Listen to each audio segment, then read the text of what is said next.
ambiente. Así que mucho gusto estar con ustedes. Bueno, les comento, yo estuve hace poquito en El Salvador, que es un país que conozco desde hace varias décadas. De hecho, después de la firma de los acuerdos de paz, estuve con una beca viviendo allá para hacer un análisis, un reportaje sobre pues, cómo se daba la transición a la democracia y toda esa época interesante de posguerra donde pues, se tomaron muchas decisiones de las cuales hoy tenemos los resultados, ¿no? Bueno, ahorita volví para hacer el balance de un año del estado de excepción en El Salvador. Y como yo soy reportera y me gusta pisar la calle y no quiero que me cuenten el cuento, aunque sí siempre hablo mucho con analistas, con expertos, pero a mí me gusta la gente, me gusta sentir las cosas. Y me fui un día entero a un barrio que se llama La Majucla, que es un barrio de San Salvador, en la periferia norte de San Salvador, donde la gente estaba antes del estado de excepción bajo control férreo de la MS, de la Mara Salvatrucha. Y pues caminé por el barrio y hablé con la gente. Primero estaban un poco pues reticentes, me miraban como extraña, yo soy muy alta, mido 1,80, soy medio güera, entonces como que me miraban raro y después se acercaban, yo empezaba a hablar con ellos, con la señora que vende tortilla, con el que tiene la tienda, para preguntar sobre cómo había cambiado su vida en ese último año. Y es notorio que todo el mundo coincide de que para ellos ha sido un alivio tremendo ese estado de excepción y que el gobierno haya encarcelado a los pandilleros. Ellos otra vez podían salir a la calle, los jóvenes jugaban básquet, que antes no podían porque la cancha era de la Mara. Los de los negocios ya no tenían que pagar extorsión a las pandillas, habían ampliado su oferta. Los niños podían jugar en la calle porque antes las mamás las encerraban porque había tiroteos a cualquier hora. Entonces era un cambio tremendo para toda esa gente y el apoyo a Bukele fue muy, muy grande. Pero también había casas donde habían arrestado gente que no tenía absolutamente nada que ver con pandillas. Y en esas casas había mucho dolor y mucho miedo, porque ellos se sentían completamente desamparados ante la completa arbitrariedad de ese gobierno, que me cuentan que las policías venían en la noche, no tenían ninguna orden de arresto, nada, o sea, ni podían preguntar por qué se los llevaban, porque eran muy agresivos.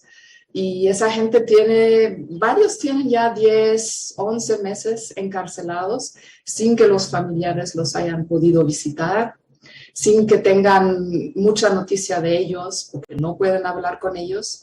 Ellos a veces entregan algunos víveres, algunos paquetes, ni saben si esos paquetes llegan. Es una situación bastante dolorosa para estas familias.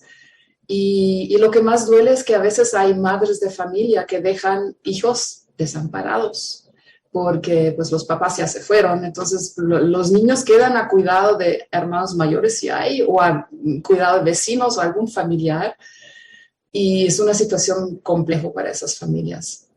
Entonces eso es más o menos la situación que encontré, para empezar, para tener el panorama en general.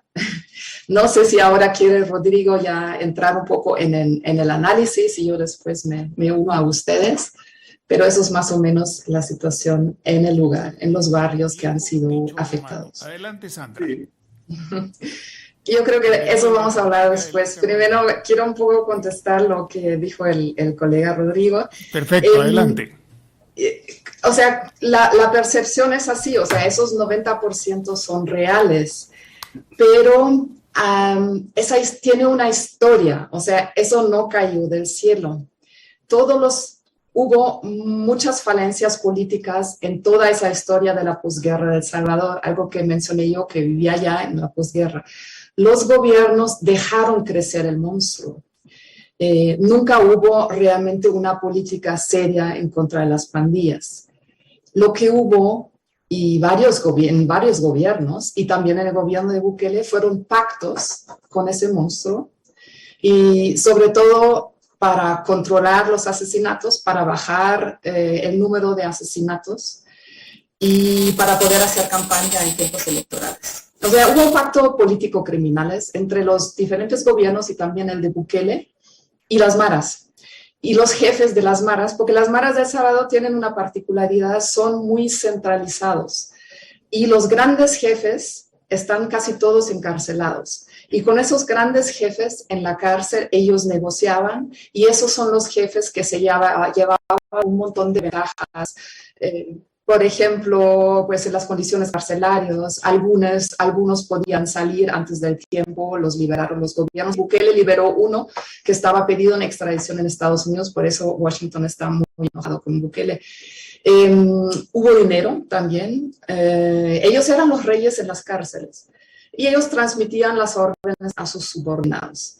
Eso fue el pacto. El pacto se rompió con Bukele porque las maras encontraron que ellos tenían una manera formidable de chantaje político a los gobiernos y cuando querían más, lo que hacían era sacar sus matones a la calle y matar gente, como ocurrió exactamente hace un año y pico antes del estado de excepción. Hubo una masacre a diestra y siniestra de la Mara porque querían alguna condición que Bukele no les cumplía. Y después entra el estado de excepción. O sea, eso viene de muchas décadas de pactos muy sórdidos entre políticos y también entre Bukele y las maras. Y es el resultado de un Estado que nunca se ha hecho presente, que nunca ha tomado en serio ese problema. ¿Y por qué? Porque en Centroamérica, y yo creo que ahí El Salvador no es una excepción, se gobierna con el miedo, con hacer creer a la gente en la mano dura, porque Bukele no es el primero. O sea, teníamos una mano dura, una super mano dura, una extra mano dura. Cada gobierno tenía su política de mano dura para hacerle creer a la gente que pasaba algo. Pasaban las cosas, de repente arrestaban a un par de pandilleros, calmaban las cosas en un barrio y a pocos meses seguía la cosa. Entonces nunca hubo un intento serio. Y eso es algo que me preocupa esta vez también, porque fíjate, yo estuve en los barrios. En los barrios la gente está desamparada, no sabe de qué vivir, no hay trabajo en El Salvador. La economía de El Salvador está en una situación complicadísima por ese apuesta de Bukele al Bitcoin, además que endeudó el país más aún. No hay dinero realmente grande para financiar a la vez un Estado represivo, construir cárceles como lo hizo Bukele, mantener a 50,000 policías, fuerzas de seguridad permanentemente en la calle que necesitas para el control territorial y a la vez hacer un programa social sólido que le ofrezca a todas esas jóvenes otras salidas, otras posibilidades. Y eso me preocupa mucho, que esta paz que ahorita tenemos, pues no será sostenible a mediano y largo plazo. Y me lo dijo un muchacho muy interesante, un joven de 15 años que encontré en la cancha, me dice, no, hace un par de años el gobierno anterior también vino aquí a la Majucla y limpió y se fueron los pandilleros. Tuvimos paz durante 6 meses y después vinieron otros y nos fue peor. Y él tiene ese miedo de que eso vuelva a ocurrir. Y yo me pregunto hasta dónde puede llegar Bukele con ese estado de excepción permanente o hasta dónde, hasta cuándo y cuál sería el siguiente paso, porque no se ve ningún siguiente paso en ese momento. Entonces eso es lo que me preocupa un poco. La reflexión y el análisis. Adelante, Sandra, por favor. Bueno, 2 puntos sobre la replicabilidad del modelo. Yo he entrevistado a un experto, Tiziano Breda de Crisis Group, ahora trabaja en un think tank en Italia hace poco. Él me dice que no es copiable el modelo de Bukele, y me dio justamente el ejemplo de Honduras. Me dice, en El Salvador el gobierno tiene control de las cárceles y uno de los efectos muy importantes, porque lo tuvo resultados el estado de excepción, es que los jefes que estaban en las cárceles no se podían comunicar a sus rangos medios. Eso causó una confusión, los mareros no sabían cómo reaccionar ante esa situación y entonces eso facilitó el trabajo de la policía. En Honduras no es posible porque, pues, primero la estructura de las pandillas es otra y segundo, esa comunicación fluye de la cárcel afuera porque el Estado hondureño no tiene control. Segundo, la policía, exactamente lo que dijo Rodrigo, en El Salvador hay 50,000 efectivos en un país que es la mitad de Honduras, en Honduras hay 35,000. Entonces, pues mucho más, casi, o sea, muy problemático que en Honduras funcione. Y tercero, y yo creo que ahí vamos también al siguiente punto al que quiero llegar, Ese modelo del estado de excepción que se prolonga mes por mes solo es posible en un estado autoritario donde no hay controles y contrapesos. Y eso fue lo que Bukele hizo. O sea, llegó, arrasó en las elecciones parlamentarias, subordinó las cortes, la justicia, reemplazó todos los funcionarios de las instituciones de derechos humanos y donde sea con gente que le estaba leal, no le cuestiona, persiguió a periodistas, está persiguiendo a defensores de derechos humanos, los está intimidando. Ese es el precio, digamos, que pagar. Y en otros países donde tienes un Estado de Derecho, aunque sea incipiente como en Honduras, pues ¿qué pasa con esa gente? Por ahora hay 4,000 inocentes que el gobierno ya dijo que liberó, pero según los derechos humanos hay mucho más. Ellos calculan entre 10 y 15,000 inocentes en las cárceles, sobre los casi 70,000 que están en las cárceles. Eso es tremendo. Si usted piensa qué significa detrás de cada esa persona hay una familia y está ahí sin deber absolutamente nada y no la liberan. En un país donde hay un Estado de Derecho, el juez dice a la policía, pero usted tráigame pruebas. ¿Por qué esa persona que usted agarró en un carro, por qué debe ser marero? En El Salvador no existe la presunción de inocencia. No tienes derecho a defenderte. Los juicios para meterte a prisión y averiguar, o sea, la fase de averiguación previa, te meten en juicios sumarios por Zoom, ni siquiera ven cada caso por cada caso. O sea, dicen por algo estás ahí, ya vaya. Esas son cosas que no son aceptables en un Estado democrático, en un Estado de Derecho. Y eso es el gran problema de Bukele. O sea, sí resolvió un problema de seguridad pública, pero ¿cómo sale de esa violación permanente de derechos humanos, de esa ausencia de Estado de Derecho, de ese autoritarismo? Y la verdad, o sea, no hay posibilidad de comunicación entre la sociedad civil y el gobierno. A mí no me han recibido, por ejemplo, a las organizaciones de derechos humanos, no los reciben, no los escuchan. Están cortadas todas las fuentes. Es un gobierno que vive en una pequeña burbuja de gente que piensa igual, que todo le dice sí a Bukele, y eso es peligrosísimo, como lo sabemos de toda la historia de América Latina. Eso lleva a abusos, lleva a estados autoritarios. Tenemos el ejemplo de Nicaragua, ¿a qué lleva eso? Entonces, pues la verdad, la solución puede salir peor que el problema, o igual de grave que el problema, y eso es triste. Sí, Bueno, primero, claro, las fallas de esa política no se van a ver en 4, 5, 6 años, ya se están viendo. Como les comenté al principio, yo estuve todo un día en ese barrio y me di cuenta que ya está entrando la mafia colombiana a este barrio. No todavía los narcotraficantes, lo que entran son los prestamistas gota a gota, que sabemos están estrechamente vinculados al crimen organizado de Colombia, al clan del Golfo y estos grupos. Ante los problemas económicos que pasan la gente ahí, pues ellos no tienen acceso al sistema bancario, entonces entran esos prestamistas que prestan pequeñas sumas, $50 a tasas de intereses prohibitivos, o sea que tienes que pagar semana por semana. Ya estaban ahí, yo los vi, ahí estaban. Y ellos son nada más el precursor de los grupos colombianos que van a tantear el terreno, y están los mexicanos ya tanteando el terreno. O sea, eso no va a durar mucho tiempo. Ese vacío se va a llenar porque no lo está llenando el Estado. Entonces, eso ya muy rápidamente vamos a tener un nuevo problema aquí. Y lo que dijo Rodrigo, o sea, me llama un poco la atención. Primero, la reelección en El Salvador está prohibida por la Constitución. Entonces, si Bukele se reelige inconstitucionalmente. Y ustedes en Honduras tuvieron ese mismo caso. Tuvieron un presidente que se reeligió en contra de la Constitución porque controló los jueces que le permitieron hacer eso. Y es un presidente que también prometió de combatir la inseguridad, que hizo pactos y inversiones en las fuerzas militares y de seguridad. ¿Y cuál fue el resultado? Ese presidente es Juan Orlando Hernández. Ese presidente está ahorita en Estados Unidos en una cárcel por narcotraficante. O sea, nada más les quiero recordar un poco cómo es la historia, y los hombres que se dicen fuertes hoy y que prometen muchas cosas, muchas veces no resultan ser así.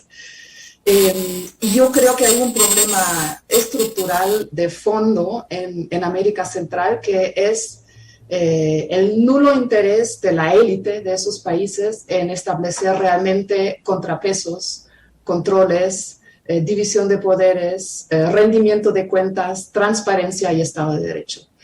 Y esos estados de excepción, mano dura, super mano dura, etcétera, nunca van a ser más que un parche, es momentáneo, no van a ser algo que a la larga va a mejorar la vida de la gente. Y eso es triste, lo hemos visto una y otra vez en América Central, la verdad no es el único caso de El Salvador.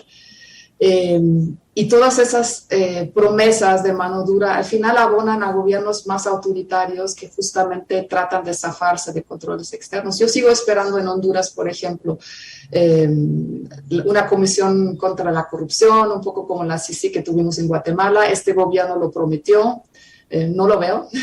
También Bukele lo prometió, nunca lo hizo, porque no quieren rendir cuentas. O sea, son dueños de sus fincas, dueños de los ranchos que quieren gobernar a sus anchas y al final no les interesa el pueblo, hacen esas cosas por efectos publicitarios y eso es lo que yo veo que eso es el peligro grande que se repita en El Salvador, porque yo no veo una estrategia de salida de Bukele.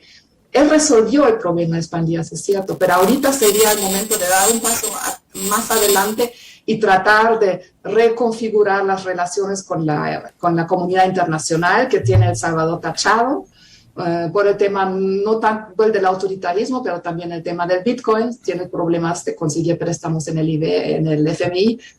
Ahorita sería el momento de realmente sentarse, tratar de buscar un nuevo consenso para este país, para realmente construir sobre eso. Pero yo no veo que construyan, yo veo que van más bien hacia la siguiente fase de destrucción. Eso es mi gran temor que yo veo, porque en ese gobierno no veo apertura, no veo interés, no veo inteligencia, habilidad política para manejar esa situación para bien.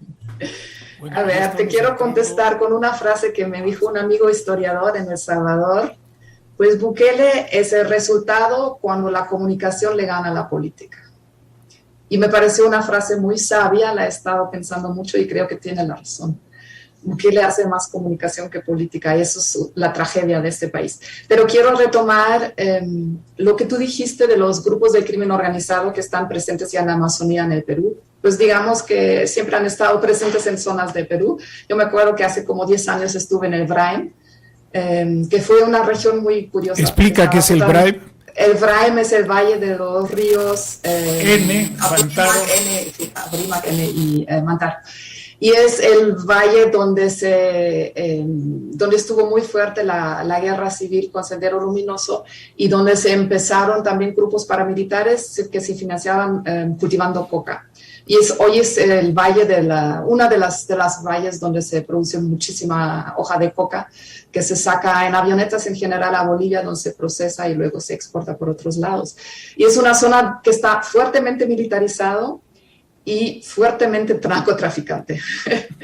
O sea, hay una cosa que va en conjunto, la militarización y el narcotráfico.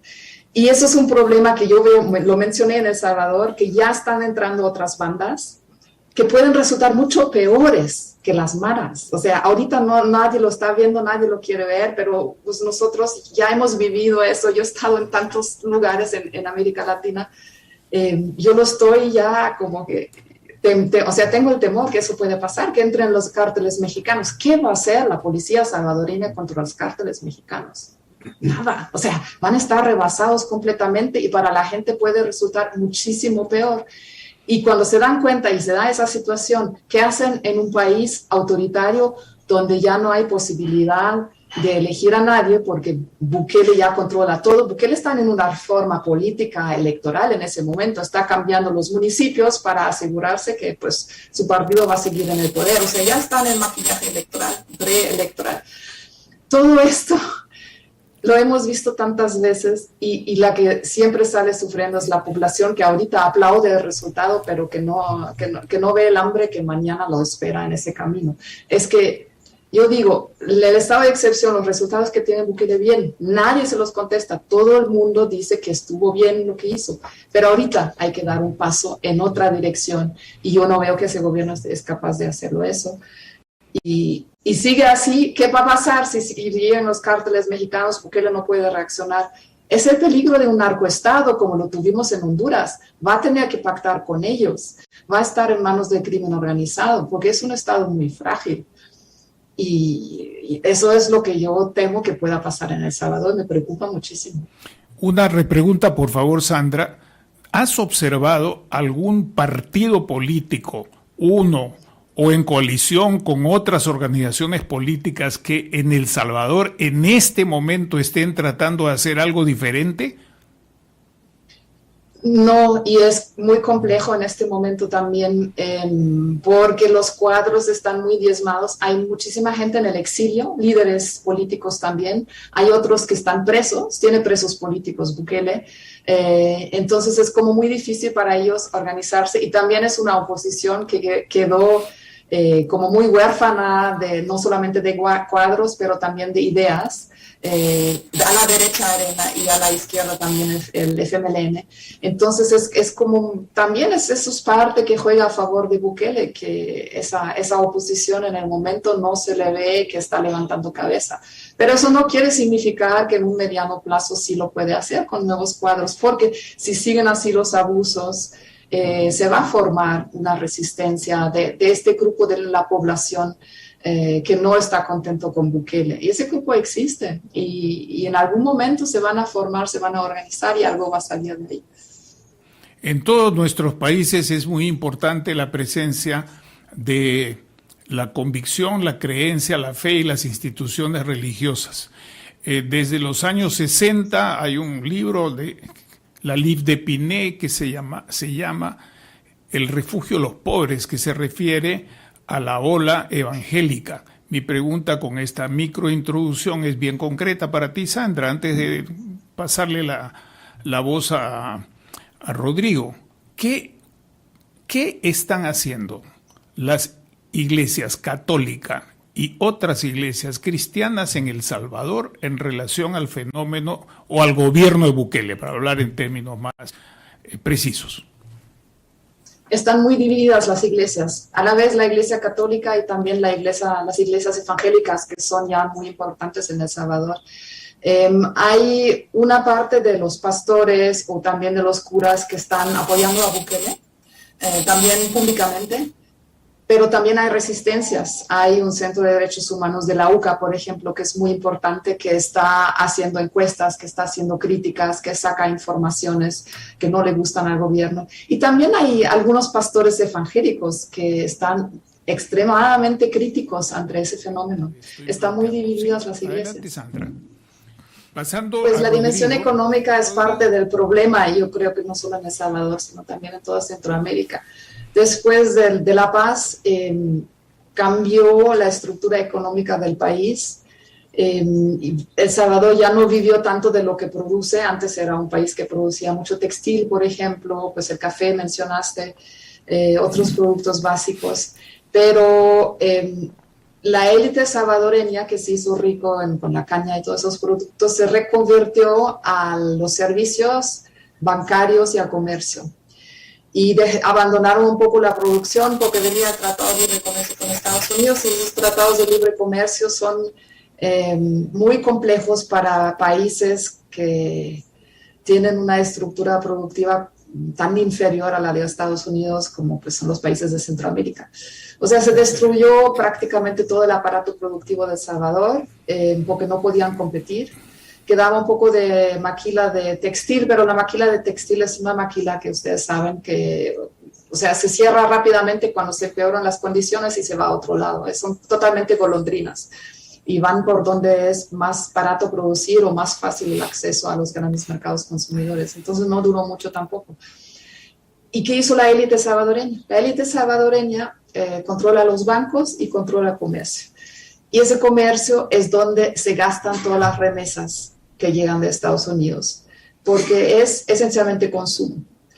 Entonces es una élite a la que le conviene exportar migrantes y luego pues usa esas remesas para enriquecerse. Y eso es una economía bastante perversa. Y es parte del problema, porque, pues, ¿qué hace la gente? No hay, para los jóvenes casi no hay perspectivas de un ascenso social, y eso es lo que ofrecen un poco las pandillas, de alguna manera engañosa, pero es un poco eso. O sea, si tú eres pandillero, tienes un estatus que no podrías conseguir con un trabajo decente si lo consigues, porque no hay suficiente trabajo. Es un problema muy complejo porque es un problema estructural de cómo está hecho el sistema económico internacional, y de eso sufren todos esos países. Las élites se han acomodado, pero las sociedades pues no hallan el camino de salida, y es una situación muy triste que un gobierno solo no puede cambiar, estamos de acuerdo en eso. Pero en ese momento se están cuestionando también muchísimo ese sistema, y si Centroamérica lograra ponerse de acuerdo en exigir otras condiciones, pues también se pueden renegociar ciertos acuerdos. El micrófono con medio tos.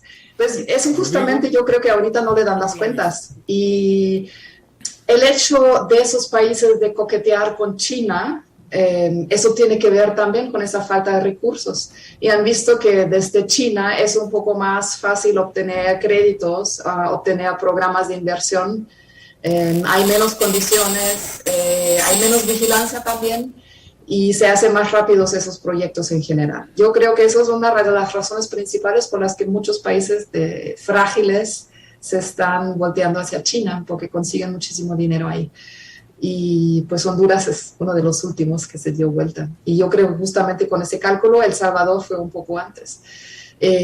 Pues sí, están buscando ese dinero para la inversión. El tema es, si tú tienes un estado autoritario y nadie que vigila que realmente esos ingresos, esos créditos se están gastando bien, y con los préstamos de China hay mucho menos vigilancia porque los contratos son secretos, porque no hay manera de acceso, no se puede vigilar realmente lo que se hace, y menos cuando tienes un gobierno autoritario y no tienes contrapeso, cuando no tienes una contraloría que funciona, pues estos préstamos se van a perder en la corrupción.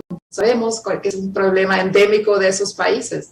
Entonces, pues, está muy complicada la situación. Necesitamos más dinero, pero necesitamos también más democracia, necesitamos más Estado de Derecho, más vigilancia y más espíritu ciudadano para exigir a los políticos y no dejarse. Pues muy bien, Manolo, yo creo que hemos dado la vuelta al tema. Yo veo que hay como un tema recurrente en América Latina, y también un tiempo en Venezuela, esa tentación de las sociedades latinoamericanas, y no solamente latinoamericanas, lo vemos también en Europa a ciertos grados, pues esa tentación de un redentor que te resuelve todos los problemas resulta ser un camino sin salida. Y al final sale muchísimo más caro. Es que no podemos delegar el poder que tenemos como ciudadanos, como electores, como ciegamente en una persona, esperando que esa persona resuelva todos nuestros problemas. La democracia le exige a los ciudadanos todo el tiempo un compromiso, ¿no? Y no solamente a la hora de votar, sino siempre, de participar en las cosas públicas. Yo sé que a mucha gente le da mucha pereza a ese tema, que de la política es algo malo y solo se pelea por la política. Pues yo creo que es algo que es sano y necesario de estar en desacuerdo, discutir, como ahorita lo hicimos. En algunos puntos estuvimos de acuerdo, en otros no tanto. Pero eso es parte de un discurso democrático, es absolutamente necesario.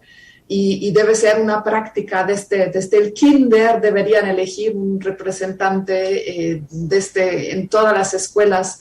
Debe haber discusiones democráticas, procesos de deliberación, de control. Y creo que todavía falta mucho camino por recorrer, justamente para no caer y volver a caer siempre en la misma trampa. Y lo digo no solamente de América Latina, lo veo en Europa también, porque estamos todos en un momento difícil. Hablaste de China, estamos en un cambio de paradigma de geopolítica global, que tenemos una nueva fuerza en China que está ascendiendo. Estamos con Estados Unidos, que trata de defender su primicia, su control que tuvo durante muchas décadas de la posguerra. Estamos en una situación difícil, complejo, de mucha incertidumbre, de crisis económicas, políticas, de salud, y la gente busca respuestas fáciles y busca a alguien quien le resuelve sus problemas, pero pues no es esa la solución. Todos tenemos que participar y buscar las soluciones. Gracias, Sandra. Rodrigo, ¿deseas despedirte? me despido solo haciendo una reflexión. Las maras han sido el factor distorsionador más peligroso que ha tenido la democracia. Entonces, ¿qué hacer? Esto es como apelar al famoso dicho, ¿qué fue lo primero? ¿El gallo o fue el huevo o fue la gallina? Entonces, ¿qué vamos a hacer para recuperar la democracia en los países donde por hechos de corrupción de los políticos se ha distorsionado la democracia? Vamos a erradicar primero a las maras para recuperar la democracia. ¿Cómo recuperar la democracia si aún existen las maras? Las maras, en el fondo, se han convertido en un factor peligrosísimo para la estabilidad social de los países y posiblemente uno de los enemigos más que tenemos ahí a la vista, uno de los enemigos más peligrosos que siempre va a estar trabajando en contra de la vigencia de los estados democráticos, porque ese no es el modelo que le favorece. Pues agradecerte, Manuel, y mucho gusto de haber compartido con Sandra desde México y esperamos estar en una nueva oportunidad en el futuro. Buenas noches a todos. Muchas gracias, espero que sigas disfrutando de Roatán, ahí estamos extrañando, espero visitar pronto a Sandra y otros amigos en México, y también una palabra para los viejos amigos del Salvador, de distintas posiciones políticas, de distintas ideologías, pero todos ellos, en lo que decía Sandra al final, comprometidos en su lucha, en su actividad. Lo importante es que no busquemos imponer ningún pensamiento único, ninguna conducta exclusiva, ni que se abdique y que el ciudadano se convierta en súbdito y que, como parafraseando lo que dicen aquí los peruanos, no andemos buscando un inca ni un blanco, porque podemos tropezarnos con un sombrero que no es ni inca ni blanco, sino mestizo. Muchas gracias a ambos. Buenas noches.